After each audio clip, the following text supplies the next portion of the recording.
Pope Leo XIV, Angelus. This took place in St. Peter's Square on Sunday, August 24th, 2025. Dear brothers and sisters, happy Sunday. At the heart of today's gospel, it's Luke 13:22-30, we find the image of the narrow gate, which Jesus used in his answer to someone who asks him if only a few will be saved. Jesus says, quote, "Strive to enter through the narrow gate, for many, I tell you, will try to enter and will not be able," end quote. That's verse 24. At first glance, this image can make us think, if God is the Father of love and mercy, who always stands with open arms to welcome us, why does Jesus say that the gate of salvation is narrow? Certainly, the Lord does not want to discourage us. Rather, his words are meant primarily to challenge the presumption of those people who think they're already saved, who perform religious acts and feel that this is all that is needed. They have not realized that it's not enough to perform religious acts unless they change hearts. The Lord does not want worship detached from life. He is not pleased with sacrifices and prayers unless they lead to a greater love for others and justice for our brothers and sisters.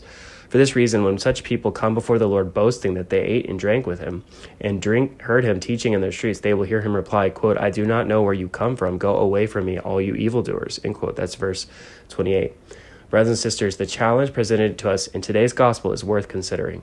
While we may sometimes be judgmental towards those distant from the faith, Jesus calls into question, quote, the security of believers, end quote. He tells us that it is not enough to profess the faith with words, to eat and drink with him by celebrating the Eucharist, or to have good knowledge of Christian doctrine. Our faith is authentic when it embraces our whole life, when it becomes a criterion for our decisions, when it makes us women and men committed to doing what is right and who take risks out of love, even as Jesus did. He did not choose the easy path of success or power. Instead, in order to save us, he loved us to the point of walking through the narrow gate of the cross. Jesus is the true measure of our faith. He is the gate through which we must pass in order to be saved. There he's quoting or referencing John 10:9. By experiencing his love and by working in our daily lives to promote justice and peace.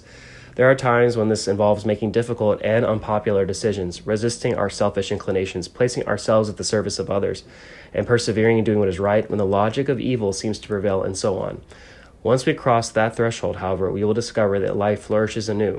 From that moment on, we will enter into the immense heart of God and the joy of the eternal banquet that he has prepared for us. Let us ask the Virgin Mary to help us find the courage to pass through the narrow gate of the gospel so that we may open ourselves with joy to the wide embrace of God our loving Father.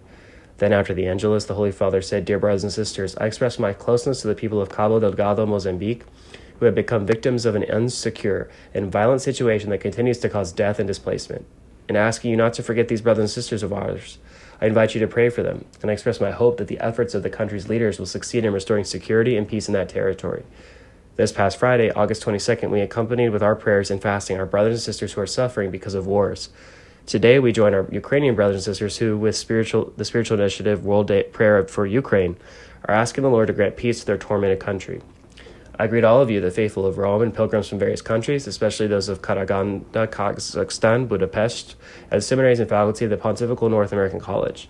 I'm pleased to welcome Gozzano Music Band and the parish groups from Bellagio, Vidigulfo, Carbonia, Curlo, and Val Cavallina. I also greet the faithful who have come by bicycle from Rovato and Manerbio, and the itinerant Via Lucis group. I wish everyone a happy Sunday.